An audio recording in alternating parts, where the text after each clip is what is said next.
Замечательная детская игра на счет до 5 «Стук-стук».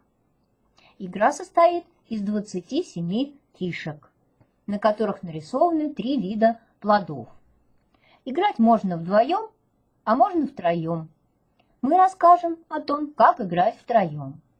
В начале игры каждый игрок берет себе по 9 фишек и кладет их перед собой картинками вниз. Первый игрок открывает любую из своих фишек и кладет ее на середину стола. Затем тоже делает второй игрок. Игроки на перегонки должны посчитать, есть ли на открытых фишках 5 одинаковых плодов. Если есть, они на перегонки стучат по столу стук-стук. Тот, кто стукнет первым, забирает фишки себе и кладет их к своим фишкам картинкой вниз. Следующий ход делает игрок, который выиграл. Он открывает одну из своих фишек. То же самое делает второй игрок. И они считают, есть ли здесь 5 одинаковых плодов. Здесь таких плодов нет.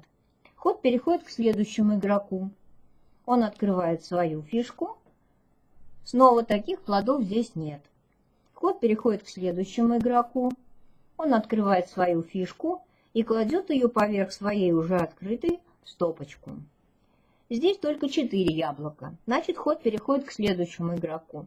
Он открывает свою фишку, кладет ее на свою уже открытую стопочку, и игроки считают количество плодов. Вот здесь 5 яблочек. Значит, игроки должны на перегонки стукнуть по столу стук-стук, и тот, кто это сделает первым, забирает фишки себе, переворачивает и кладет к своим фишкам. Когда у одного из игроков заканчиваются закрытые фишки, он выбывает из игры. Но если у него была открытая стопочка, то стопочка в игре остается, и ее разыгрывают между собой 2 оставшихся игрока. Если игрок неправильно стукнул, и на столе не лежало 5 одинаковых плодов, он отдает по одной из своих фишек каждому из игроков. Игра заканчивается тогда, когда у одного из игроков оказываются все закрытые фишки.